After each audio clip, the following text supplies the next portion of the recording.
Kaibigan, napakabuti ang Diyos sapagkat narito na naman tayo upang pag-aaralan natin ng salita ng ating Panginoon Diyos dito sa oras ng pag-aaral.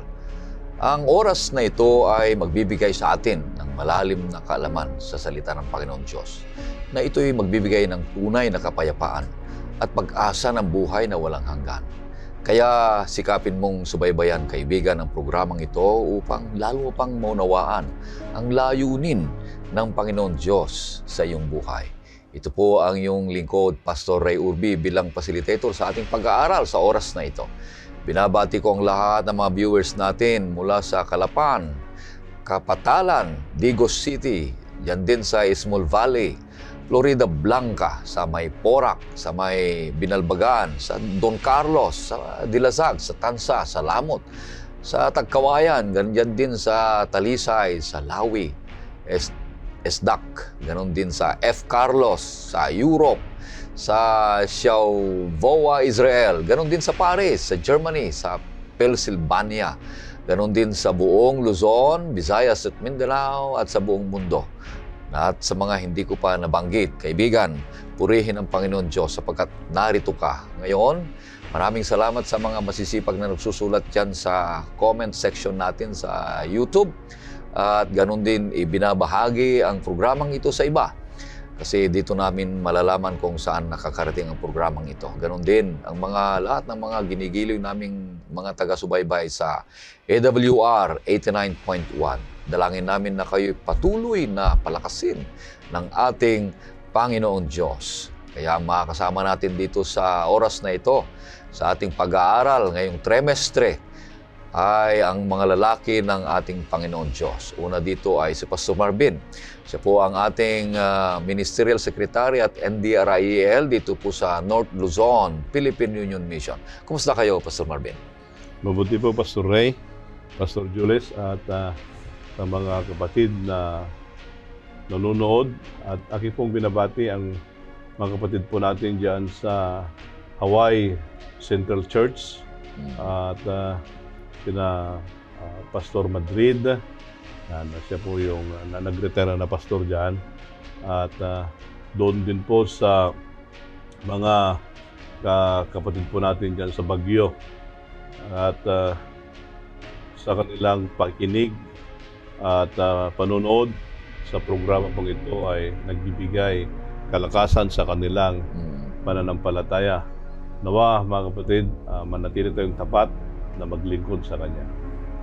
Thank you. Ang pangalawang makasama natin dito sa studio ay si Pastor Jules Bermudez. Siya po ang ating Sabbath School and Personal Ministers Director dito po sa North Luzon, Philippine Union Mission. Kumusta kayo, Pastor Jules? Masayang-masaya, Pastor Ray at Pastor Marvin, dahil muli ay binigyan tayo ng pagkakataon ng ating Panginoon upang pag-aralan ng Kanyang mga salita na makasama natin ang mga kapatid.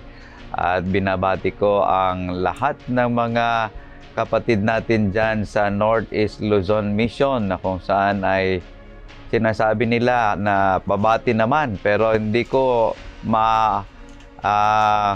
recall lahat ng inyong mga pangalan, mga kapatid. Kanya't lahat kayo dyan, binabati namin ng isang masayang oras ng ating pag-aaral ng salita ng Panginoon. Maraming salamat. Ngayon ay hingilin pa rin natin si Pastor Jules sa pangunguna sa isang panalangin. Tayo'y manalangin. Mahal naming Diyos, salamat po muli sa pagkakataon na aming buksan ng inyong mga inintuang salita. Aming hinihiling na bigyan kami ng kaalaman upang sa pamagitan ng inyong banal na Espiritu, kami magabayan sa amin pong pag-aaral ng inyong mga salita at maalaman namin, O Diyos, ang inyong kagustuhan sa aming buhay at magkaroon kami ng mas malalim na ugnayan sa inyo. Dahil ito ang aming hiling sa matamis na pangalan naming Panginoong Jesucristo. Amen. Amen. Noong nakaraang linggo, napag-aralan natin ang paksang reality check. Ito ay isang pagsusuri ng ating spiritual na kalagayan sa harapan ng ating Panginoon Diyos. Binabalaan tayo na umiwas sa pagiging maligamgam ayon sa Kanyang salita, na tayo'y maligamgam sa pananampalataya para hindi tayo isusuka ng ating Panginoon Diyos tayo'y magpakatibay sa ating pananampalataya at lumapit tayo sa Kanya na patuloy na mainit ang ating pananampalataya sa Diyos. Laging umaasa sa kakayanan ng ating Panginoong Diyos upang magkaroon tayo ng masaganang bunga ang ating buhay espiritual. Umiwas tayo sa pagiging bulag sa katotohanan at hayaan natin na ang banal na Espiritu ay gagamitin tayong mabisa sa Kanyang kalooban, mabisa sa pagsusuri ng ating tunay na kalagayan at maging mahinahon tayo sa mga hamon ng buhay at laging handa sa pangangailangan ng iba. Mag-aral ng mabuti at isakabuhayan ang Kanyang mga salita. Kaya ngayong linggo, mga kaibigan, pag-aralan natin naman ang kalagayan o kahalagahan ng pagkilala sa tunay na karakter ng ating Panginoon Diyos. Ang Kanyang walang hanggang pag-ibig, ang Kanyang kaawaan at ang Kanyang biyaya. Subalit, makikita natin dito at kung papaano babaluktutin ni Satanas ang mga ito. Babaluktutin niya ang mga kataga na kung anuman ang pagkakilala natin sa tunay na kalagayan ng Diyos ay babaguhin ng kaaway. Ito'y isang malaking tunggalian ng mabuti at masama. Ngunit ayon sa hula, sa banal na kasulatan, ang lahat ng mga ito ay walang ibang magtatagumpay, kundi ang Diyos na buhay at ang mga hinirang ng Kanyang mga banal, na sapagkat sila ay may matibay, malapit, at madikit na ugnayan sa ating Panginoong Diyos. Kaya pagpasok natin sa pangalawang paksa, ay pag-aralan natin ngayong linggo na ang pamagat ay makilala ang Diyos. At ang talatang sauluhin ay matatagpuan sa Juan 17, versikulo 3. Ito pong sinasabi, "At ito ang buhay na walang hanggan, na ikaw ay makilala nila na iisang Diyos na tunay at si Jesucristo na iyong sinugo." At buuin natin, kaibigan, ang leksyon natin at talakayan natin sa 3 punto. Ang 3 punto na ito ay mag-uumpisa ng 3 R. Una ay recognize God's true character. Ang pangalawa ay revere God's holiness and rest in His love. Ang pangatlo naman ay receive God's nearness through creation and Christ. Ibigay natin kay Pastor Marvin ang pag-uumpisa, pagpapaliwanag sa unang punto, mga kaibigan. Pastor Marvin. Pastor Ray, maganda dito pag i-connect natin yung nakaraan na ating pag-aaral sa reality check. Yung the reality check, ito yung condition natin bilang isang mananampalataya, bilang isang makasalanan. At may invitation ng Panginoon na para sa ganon ay the reality check ay maging tunay, kinakailangan na ang mag-diagnose ang ating Panginoong Hesus. Ngayon naman, ay yung title natin is To Know God. Ano ba ang kahalagahan ng pagkakilala natin sa Panginoong Hesus? Tingnan, yung sa ating memory verse ay ito yung longest prayer ang Panginoon sa kanyang disciple. Ang sabi niya doon ay that they may know you. Now, yung salitang no, mga kapatid, bigyan muna natin ng kahalagan yung salitang to know para maintindihan po natin. Tingnan muna natin doon sa Old Testament at saka sa New Testament. Yung salitang know or knowing, ito doon sa Old Testament, ginamit ito doon sa context ng marriage. Doon sa Genesis 4 verse 1. Ano ang sabi doon sa Genesis 4 verse 1? At nakilala ng lalaki si Eva na kanyang asawa, at siya'y naglihi at ipinanganak si Cain, at sinabi, nagkaanak ako ng lalaki sa tulong ng Panginoon. At nakilala. At nakilala. Sabi ko kanina, doon sa context, quote-unquote, ng marriage. Yung knowing, maganda doon sa Old Testament, ang salitang ginabi doon ay yada. Yung knowing ay intimate relationship. Parang pagsiping ito Iyon pala ang ibig sabihin nun ay there's the closeness, there is the covenant, then there is the experience. Yan, ito yung vocabulary doon sa Old Testament.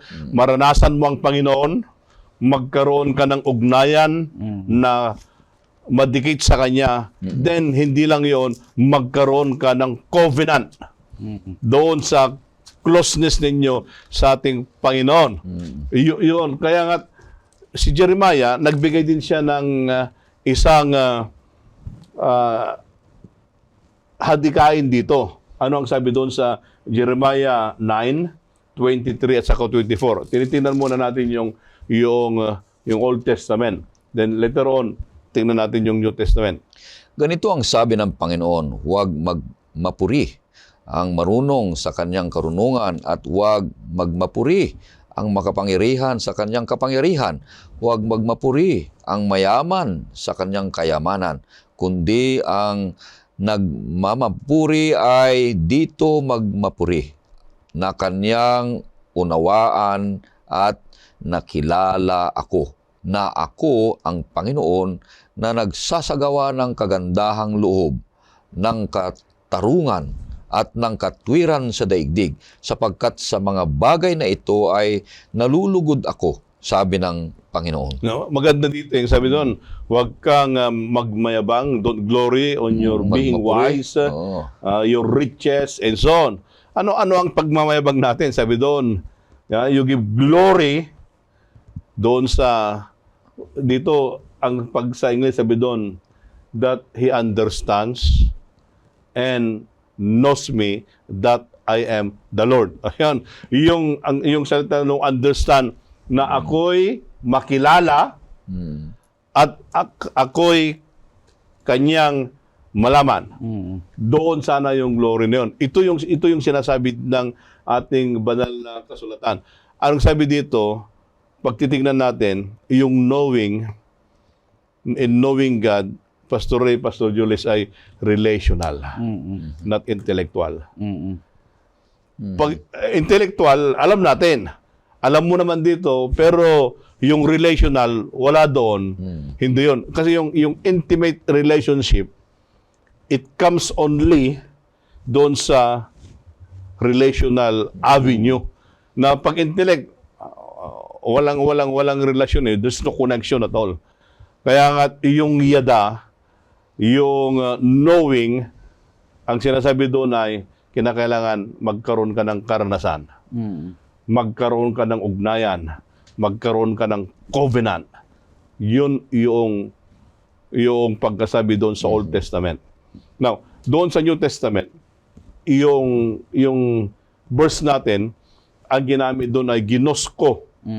Doon sa 17, kanina sa 17:7, that I may know you. Yung know doon ay ginosko.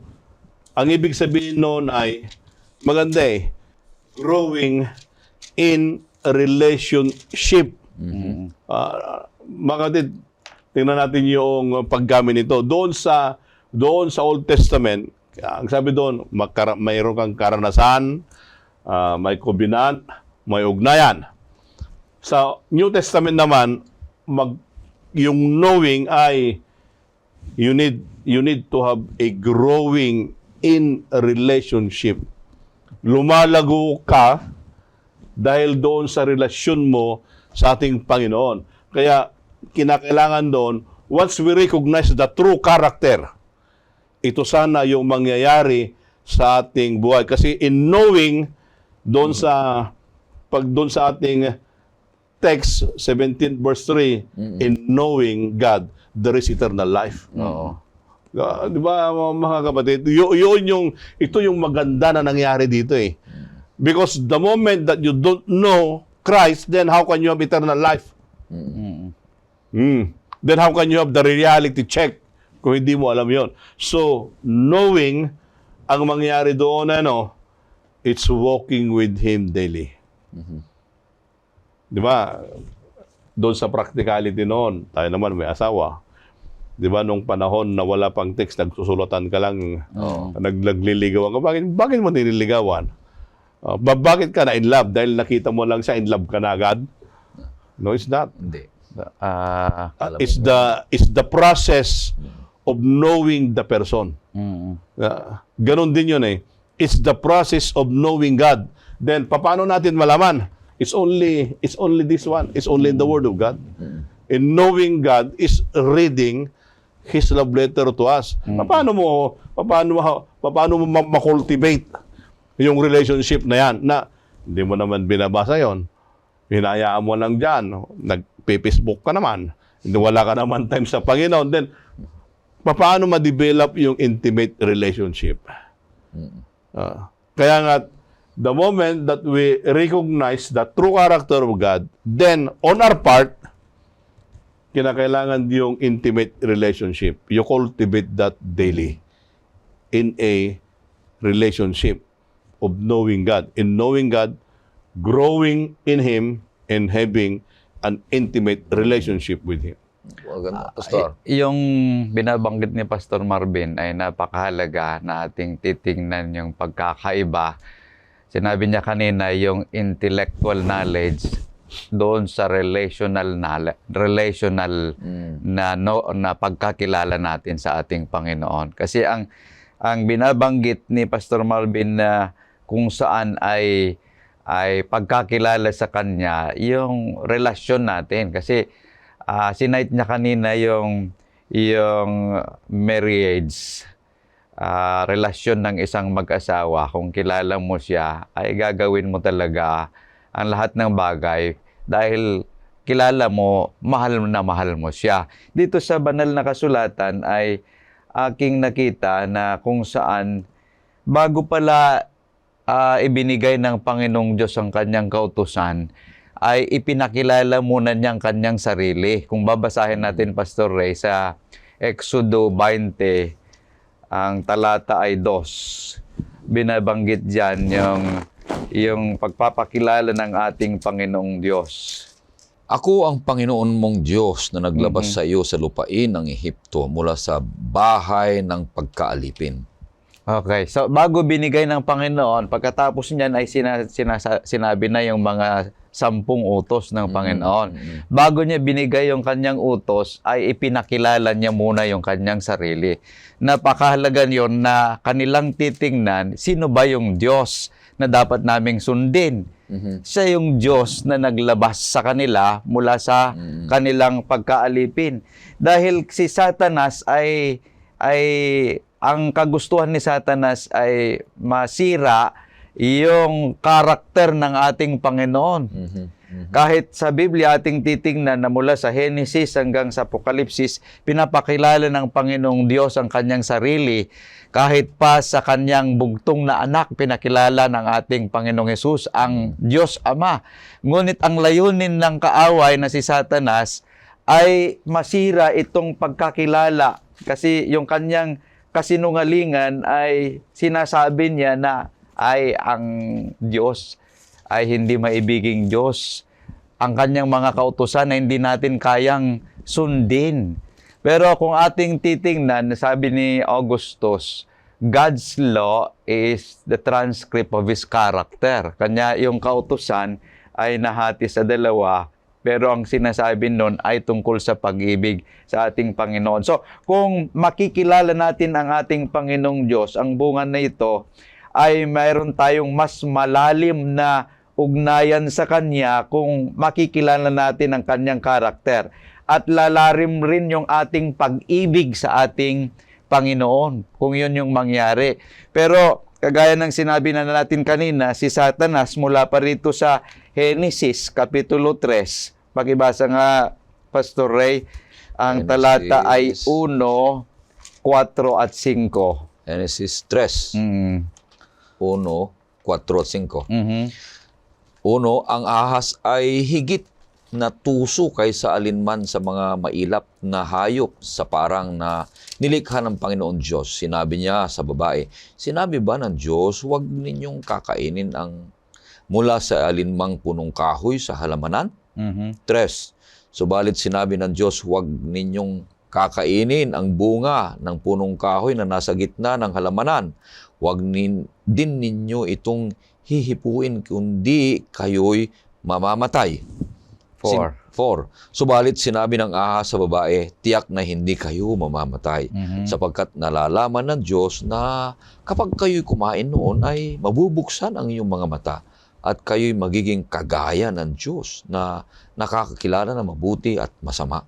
So ang katotohanan, dito sa ating leksyon sinasabi na si Satanas ang unang nagduda doon sa karakter ng ating Panginoong Diyos.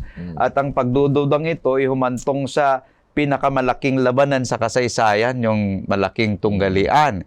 Dahil dito ay kahit sa mga unang ninuno natin, may mensahe si Satanas na panliling lang sa kanila. Sa binasa ni Pastor Ray. Ang sabi ni Satanas ay may tinatago ang Diyos sa inyo. Ayaw niya na maalaman niyo yung pinakamabuti. Iyon yung gusto ni Satanas, na kung saan ay yung hindi malinaw na larawan ng Panginoong Diyos ang pinapakita niya sa mga tao. Pangalawa, nais niya, ang sabi niya ay ayaw ng Panginoong Diyos yung pinakamabuti sa inyo na mangyari. Kanya tinago niya ito. At ang pangatlo ay sinasabi ni Satanas, dahil dito hindi mo pwedeng pagkatiwalaan ng Panginoon. Gusto ng kaaway na meron tayong pagdududa sa karakter ng ating Panginoong Diyos. Ngunit malinaw na binabanggit mula sa ating talata na kung saan sa Genesis hanggang sa Apokalipsis, binabanggit dito yung kagandahan at malinaw na larawan ng ating Panginoong Diyos, na kung saan ang Diyos na ating pinaglilingkuran ay makapangyarihang Diyos, walang hanggang Diyos.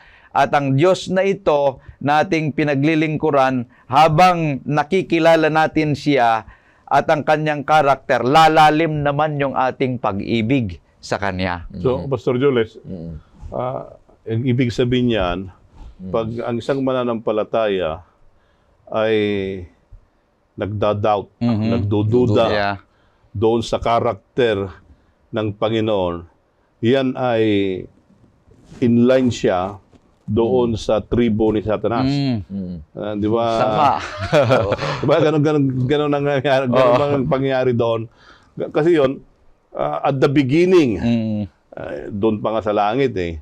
Later on, doon sa ating susunod na mga pag-aaralan natin yan eh. Doon pa sa langit, nagduda na siya. Nagduda na.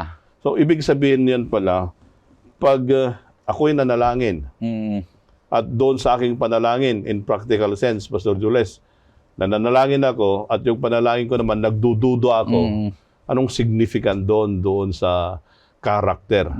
Kasi ang karakter ng Panginoon ay hindi yan nagbabago.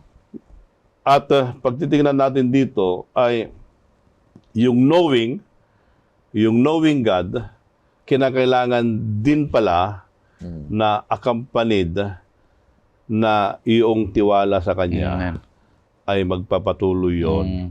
Kasi si Satanas, dinistort niya yun eh.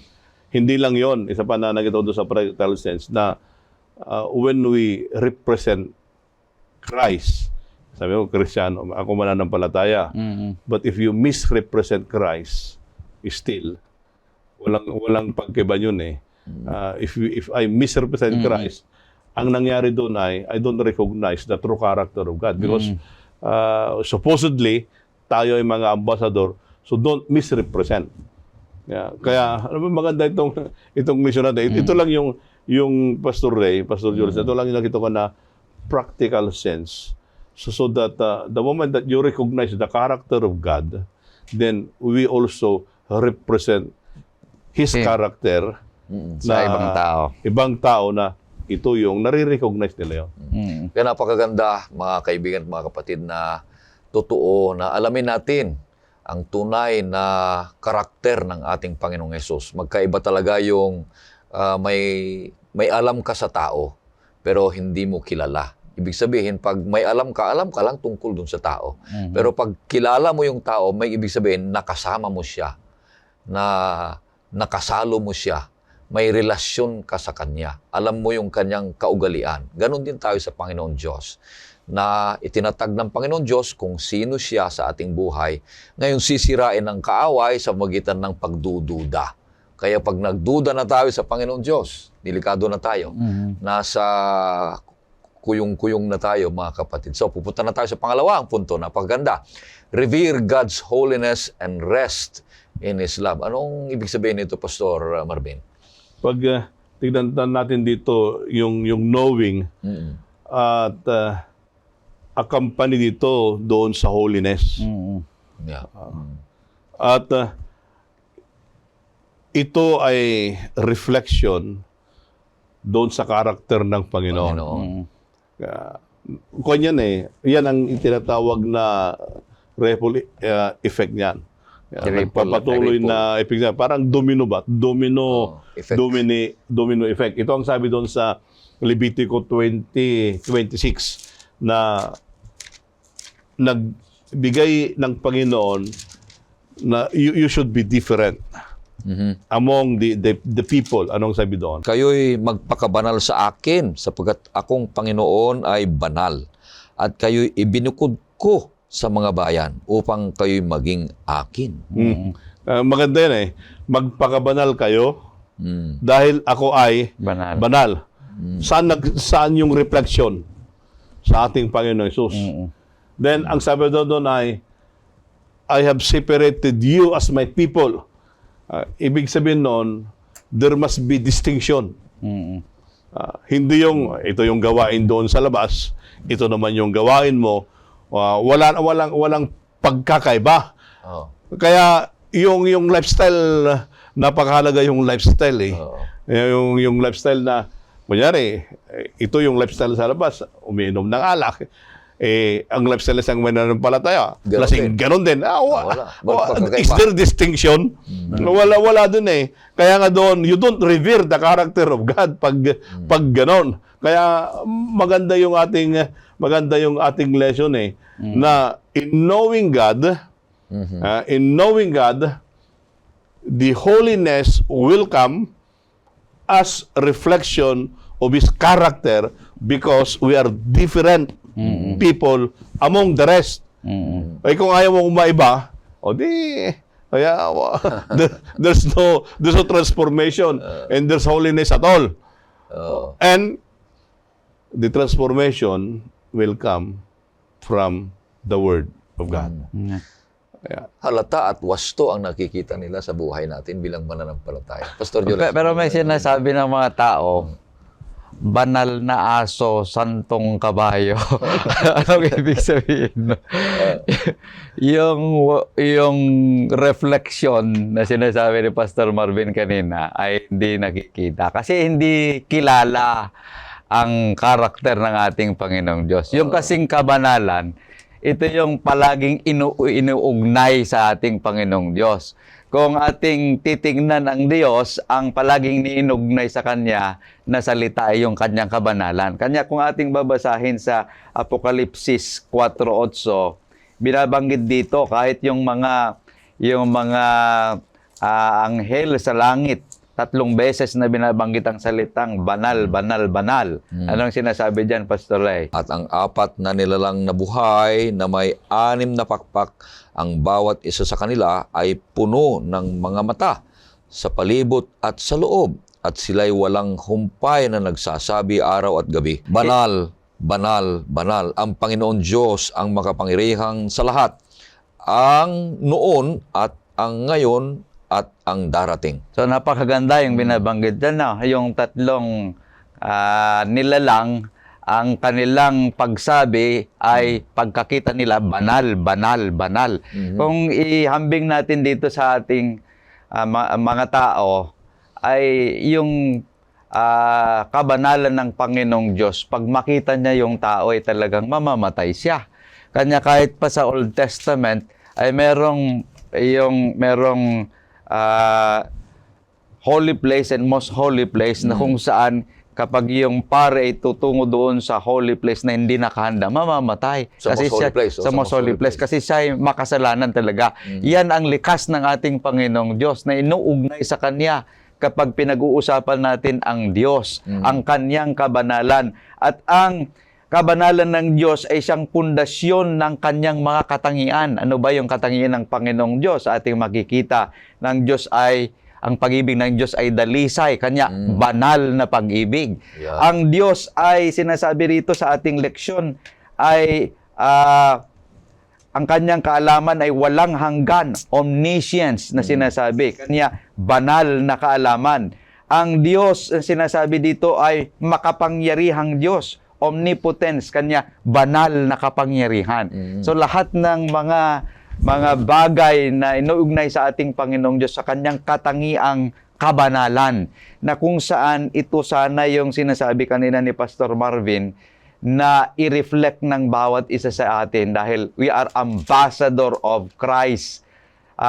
We are a living epistle, read and known by men, na nakikita ng mga tao.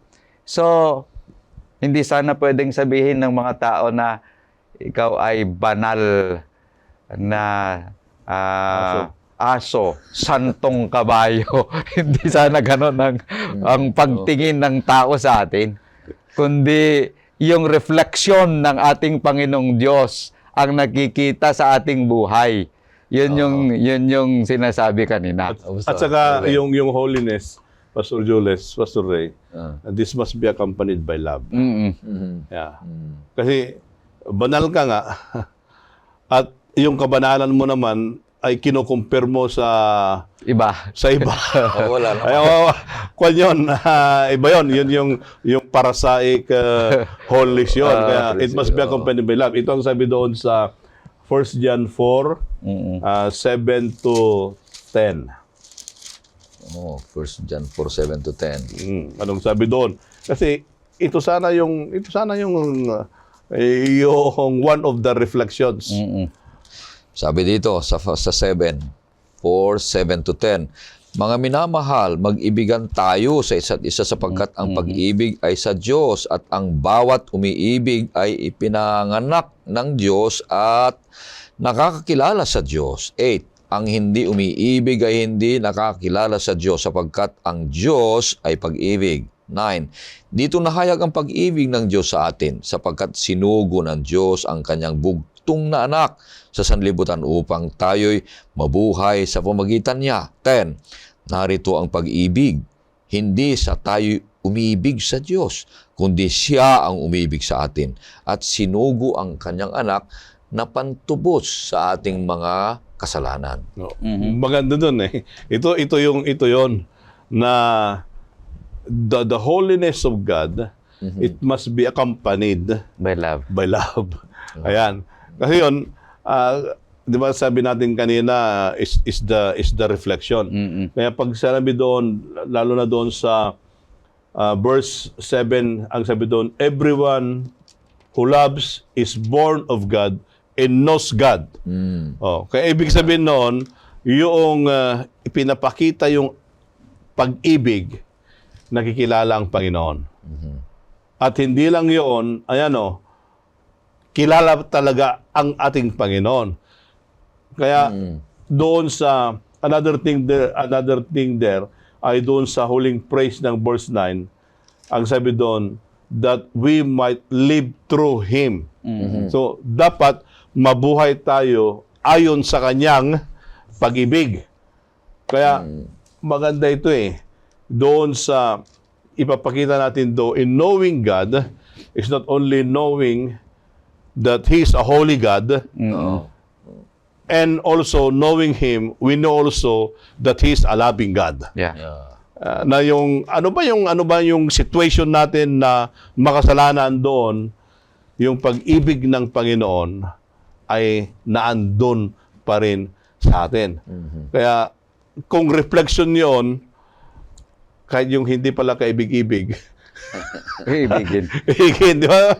Yung hindi mo mapatawad, patawarin mo. Kasi that's part of knowing God. Kasi tayo mga minamahal na kapatid, minsan, we are selective. Pero, paano mo sabihin na, kilala ko ang Panginoon, selective ka naman. Na, Walang pag-ibig doon. Tapos kilala mo ang Panginoon, may kaaway ka, hindi mo mapatawad. Anong pag-ibig doon? What's the use of knowing God? Meron kasi, Pastor Marvin, yung sinasabi ng mga tao, mahal ko ang Diyos, sabi niya, na hindi niya nakikita. Pero yung nakikita niyang kapitbahay niya, hindi pa niya Kaaway kayang mahalin. Paano maniniwala sa iyo ang Diyos? Wala. Na sinasabi mo, mahal mo ang Diyos, hindi mo siya nakikita. Yung kapitbahay mo nakikita mo, hindi mo siya kayang mahalin. Kanya sa verse 16, pakibasa nga, Pastor Ray, sa 1 John na pinabasa ni Pastor Marvin kanina. Sa verse 16, anong sinasabi dyan?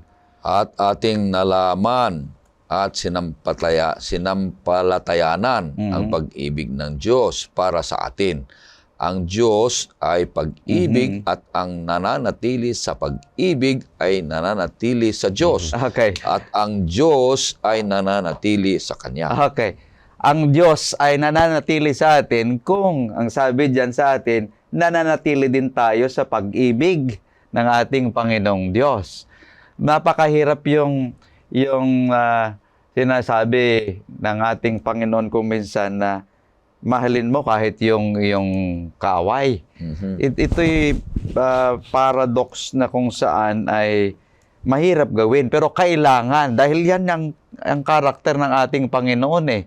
Ang Diyos ay mapagmahal, hindi lang siya banal na kailangan nating na-i-reflect kundi siya ay mapagmahal din. Kanya kung nananatili tayo sa Diyos, kailangan na yung pag-ibig niya nakikita rin sa ating buhay. Tama. Kaya ang pangalawang punto ay nagpapaliwanag mga kaibigan na respetuhin natin ang kabanalan ng Diyos. Hindi siya pangkaraniwan sa ating buhay. Pag tayo'y lumapit sa Kanya, nabuhay si Kristo sa ating buhay, makikita sa atin ang Kanyang kabanalan, makikita rin sa atin ang pag-ibig at tayo nagkakaroon ng tunay na pahinga at kapayapaan. Bakit? Tayo'y Kanyang binubukod. Sapagkat ang Diyos, pag siya ay tinawag na banal, ibinubukod tayo.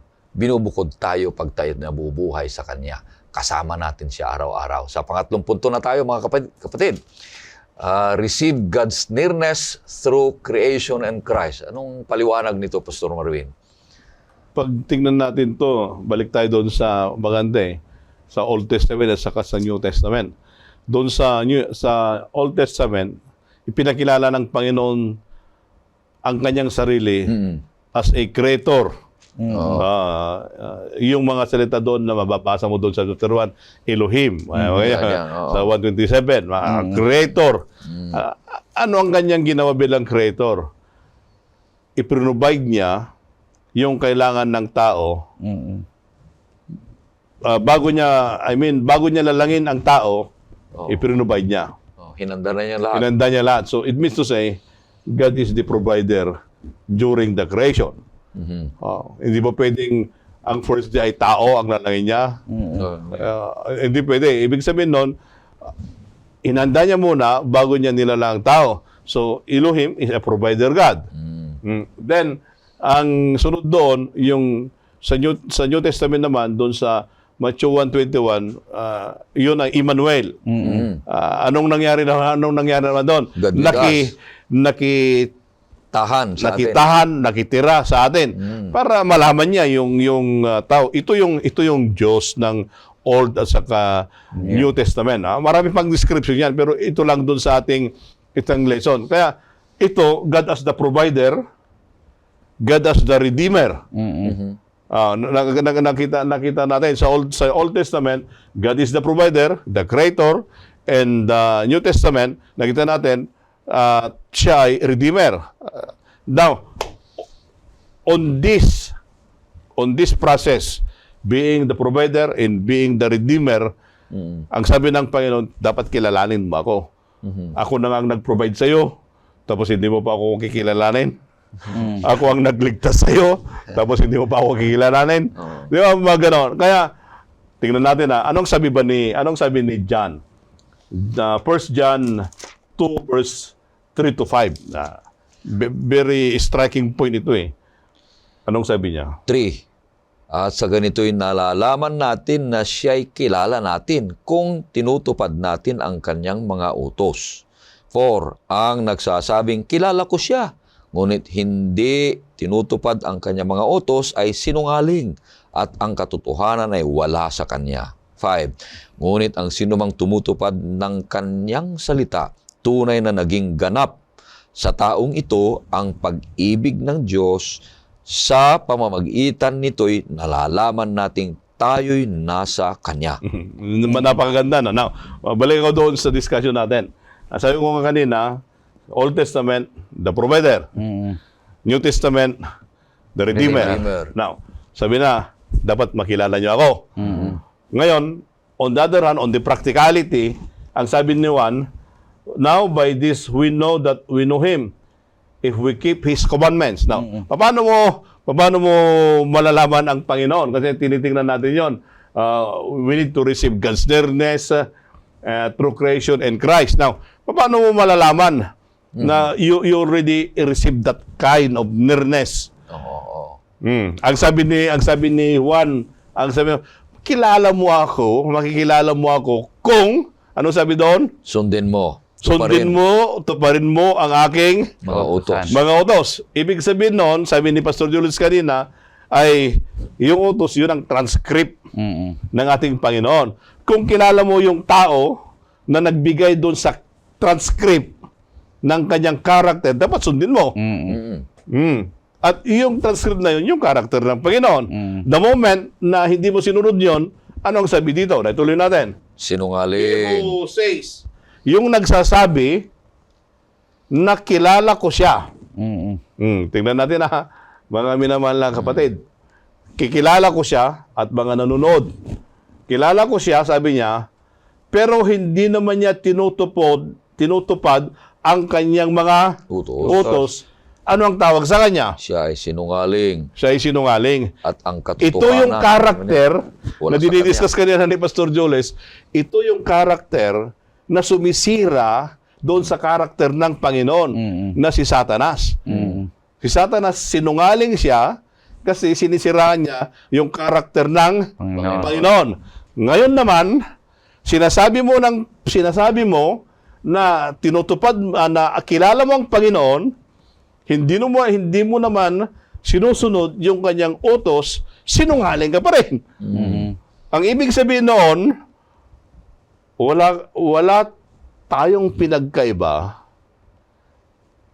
ng si Satanas na sumisira doon sa karakter ng Panginoon at itong sinasabi mong kilala mong Panginoon at hindi mo naman tinutupod ang kanyang utos, sinisiraan mo pa rin yung karakter ng Panginoon. Nakita niyo yung ugnayan nito. Kaya napakaganda ito eh. Kaya hindi lang 'yon. Ang sabi niya doon, and the truth is not in Him. Yung katotohanan, ang sabi niya ay Wala sa Kanya. wala sa Kanya. Oo. Nung sinisiraan ni Satanas, yung karakter ng Panginoon, yung katotohanan, wala sa Kanya. Pag hindi naman pala natin tunupad ang Kanyang utos, yung katotohanan, wala din sa Kanya. Intellectually, kilala natin, but relationally, we are not growing. Kaya ito yung ating lesson. Kaya ang sabi doon sa verse 5, but whoever keep His word, truly, the love of God is perfected in Him. Yun. Ang sabi doon, yung gumagawa at sumusunod yung katotohanan, yung utos, ang sabi noon, yung pag-ibig ng Panginoon, ay anong sabi doon? Perfected. Ano ba sa Tagalog yun? Magiging ganap. Nagiging ganap. Yun pala. Knowing God, magiging ganap pala tayo if we know Him by love. Yeah, yung tao lang, pagkilala mo lang na walang pag-ibig noon, is useless. It's only a material thing.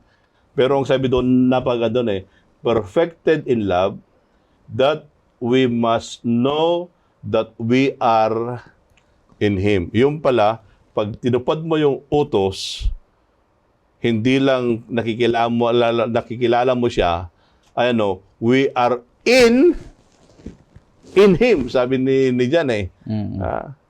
tayo ay bahagi doon sa kanyang buhay. Amen. Napakaganda yung binabanggit ni Pastor Marvin na kung saan ay yung pag-ibig na ito yung pagkakilala natin sa ating Panginoong Diyos. Yung sinasabi natin kanina na transcript ng karakter ng ating Panginoon, yung kanyang pag-ibig.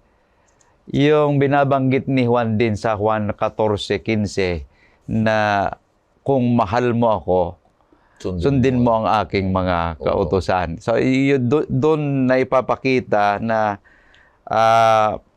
mahal natin ang ating Panginoong Diyos. Ngunit gusto kong bumalik tayo doon sa binabanggit ni Pastor Marvin kanina na sa paglalang. Merong dalawang ginamit dito na salita sa Hebreo na Elohim at saka sa Yahweh. Sa chapter 1 ay binanggit yung salita rito na Elohim. Ito yung iisang Diyos na inilalarawan nito yung makapangyarihang Diyos. Ngunit kung minsan, ang nasa isipan ng taong pagkakilala nila sa Diyos ay Diyos na malayo kasi siya lumalang lang tapos wala na. Malis na. Pero meron pang isang bagay dito na binabanggit na kung saan ay Yahweh sa pangalawang chapter ng Genesis, na itong Yahweh ito ay mas personal na pangalan ng ating Diyos na karaniwang ginagamit upang ipakita na siya ang Diyos ng tipan. Ang Diyos na ito ay gustong makipagtipan sa bawat isa sa atin dahil siya ay mapagmahal na Diyos. Yung binabanggit na natin kanina, mapagmahal na Diyos na gusto niya na meron siyang mas malapit na ugnayan sa bawat isa sa atin. Kanya nga't sa Kapitulo 2, makikita natin kahit pa yung araw ng Sabat, dito pinapakita, merong gustong mas malapit na ugnayan ng ating Panginoon na gusto niya na ipakita na halimbawa sa mga tao. Sa Genesis 2:1-3, dito, yung tatlong bagay na ginawa niya, He rested, He blessed, and He sanctified. So He set an example for us to follow kasi gusto niya na makipag-ugnayan sa atin, makipagtipan sa atin ang Diyos na ito. Na kung saan ay dito natin makikita, ito yung pangalawang salita na immanence. Yung una kanina, yung makapangyarihang Diyos, transcendence, at yung pangalawa ay immanence, yung mas malapit na Diyos na binabanggit dito na ito yung sinasabi na Yahweh Elohim, yung Diyos na gustong makipagtipan sa atin, yung Diyos na mas malapit sa bawat isa sa atin. Kanya nga't kung ating babasahin na sa Gawa 17:27 at 28 nung sinasabi dyan, Pastor Ray. Pakibasa nga.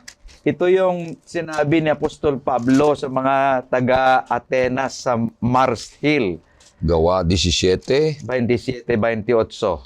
Upang kanilang hanapin ang Diyos, baka sakaling siya'y mahagilap nila at siya'y matagpuan. Bagaman hindi siya malayo sa bawat isa sa atin, sapagkat sa Kanya tayo'y nabubuhay at kumikilos at nasa Kanya ang ating pagkatao, tulad ng sinabi ng ilan sa inyong mga makata, sapagkat tayo rin ay Kanyang supling. So, ito yung gustong ipakilala ni Apostol Pablo sa Diyos na hindi nila kilala. Ang sabi niya, ang Diyos na ito hindi malayo. Yung sinabi na kanina ni Pastor Marvin, He is the provider. Dito tayo nabubuhay sa Kanya. At sa lahat ng bagay, He is the provider. Kanya, yung Diyos na ito, hindi siya malayo. Kanya, gusto ko na ito ang makilala niyong Diyos. Dito tayo nabubuhay sa Kanya na Diyos. Yung sinabi kanina ni Pastor Marvin na He dwelt with us. Kanya, hindi siya malayo. Nasa atin ang Diyos. Kasi yung karakter ng Panginoon na sinasabi natin, He is omniscient. He is everywhere. Hindi siya malayo, kundi nasa atin ang Diyos. Napakaganda. Ang pangatlong punto ay tinutukoy niya na ang Panginoon Diyos ay nais niyang malapit sa atin. Tayo rin ay malapit sa Kanya para magkaroon ng matibay na o malapit at maligayang ugnayan. Ganun pa man, idinidiin dito sa leksyon natin, sinabi ni Pastor Marvin at Pastor Jules, yung pagtupad ng kanyang mga kautusan upang maging ganap ang pag-ibig ng Diyos sa atin. Hindi magiging ganap ang pag-ibig ng Diyos sa atin kung walang pagtupad sa mga kautusan. Sinasabi nga ni Pastor Marvin, binasa natin kanina, sinungaling tayo. Kagaya tayo ni Satanas, di ba Pastor Marvin? Kung tayo ay nakakilala, may alam, pero hindi tumutupad, sinungaling tayo. Kapareho tayo ng kaaway, Pastor Jules, kung hindi tayo tumutupad. Kaya mahalaga na kung lahat ng paraan, kahit saan ka man pupunta, meron tayong batas, merong law, merong mga commandments, may mga rules na ating sinusunod. Para ito ay matupad natin at yun naman ay nagpapalapit sa atin. So kung tayo tumupad sa Panginoon, kung Kanyang kautusan, mapapalapit tayo sa Kanya, mga kapatid, sapagkat tinanggap natin ang Diyos. Kaya tayo'y pupunta na sa konklusyon, mga kapatid, na ang karakter ng Panginoon Diyos ay mahalaga na tulay na kilalanin natin, sapagkat sinisikap ni Satanas na baluktutin ang pagkilala natin sa Diyos.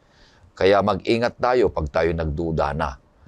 Tayo malapit sa Diyos kung tayo nagmamahalan sa pamamagitan ng pagtupad ng Kanyang mga kautusan. Maging tama at malinaw at personal na kilala natin Siya kung tayo ay sumunod sa Kanyang kalooban at hinuhubog tayo sa pagtitiwala sa Kanya. At sa lahat ng mga ito, mga kapatid, kaya ang Diyos ay nagpapakilala, kaya na Siya ay gumawa sa lahat ng mga bagay, Siya ang tumubos, Siya ang lumikha, at Siya rin ang nagbibigay sa atin lahat ng ating mga kailangan. Sinasabi ni Pastor kanina, ang hinihingi niya sa atin ay malapit na ugnayan upang kilalanin natin. Sa pamamagitan niyan ay pagsamba ang lahat ng tugon ng bawat isa sa atin. Kaya, mga kaibigan at mga kapatid, maraming salamat sa iyong pagsubaybay sa programang ito, Oras ng Pag-aaral. At sa ating panghuli, makakarinig po tayo ng isang awitin. Pagkatapos ay hingin natin kay Pastor Marvin ang huling panalangin.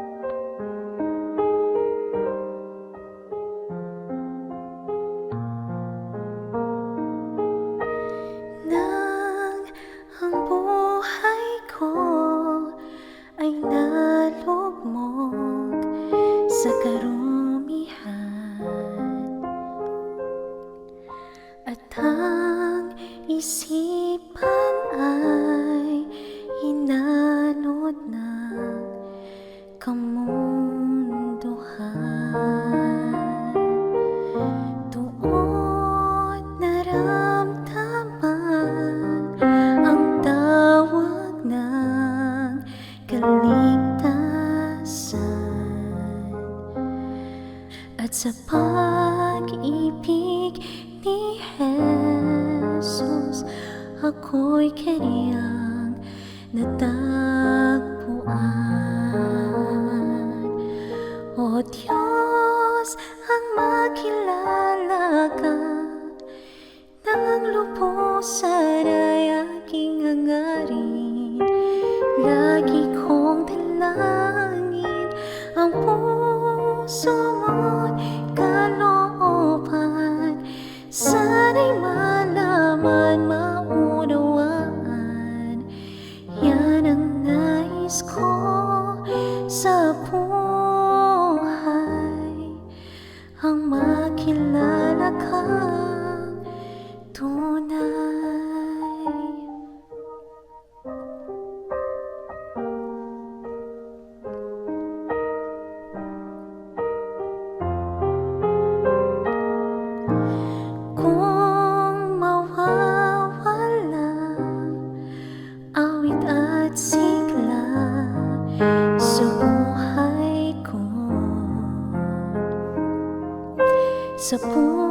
puso ko'y tila pananalig ko'y naglaho.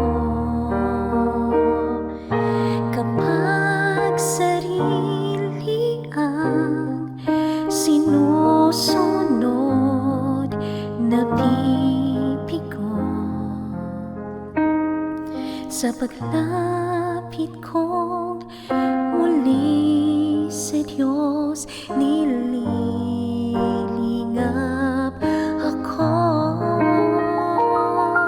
O Diyos, ang makilala ka ng lubusan ay aking hangarin. Lagi kong dalangin ang puso mo't kalooban. Sana'y malaman, maunawaan.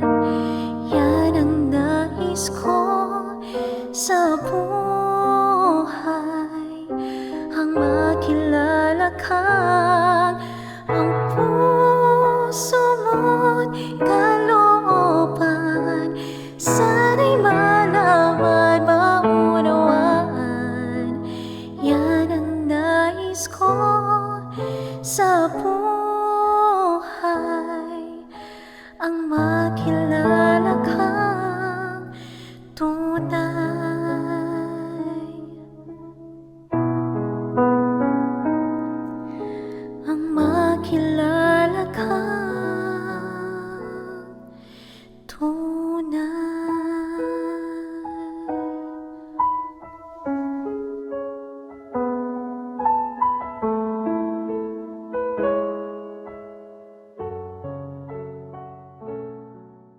Okay, Pastor Tayo Marvin. po ay manalangin. Dakilang Diyos, marami pong salamat na ipinakilala niyo po ang inyong sarili sa amin. At dahilan po sa pagpakakilala niyo kung sino po kayo sa amin, dahilan po sa inyong biyaya, nais po namin na kami po ay maging banal na kagaya po ninyo. May reflect po namin ang iyong pag-ibig. Ito po ay sa aming pansarili, hindi po namin kaya. Aming pong hinihingi na ang iyong biyaya, ang humility, ay aming pong maranasan upang sa ganon ang aming pagkakilala po sa inyo ay lalago po kami sa aming pananampalataya. Marami pong salamat sa pagdinig sa aming panalangin sa pangalan ni Jesus. Amen. Amen. Okay, kaibigan, maraming salamat sa patuloy na pagsusubaybay sa programang ito, Mahal Ka ng Diyos. Kami rin ay nagmamahal sa iyo.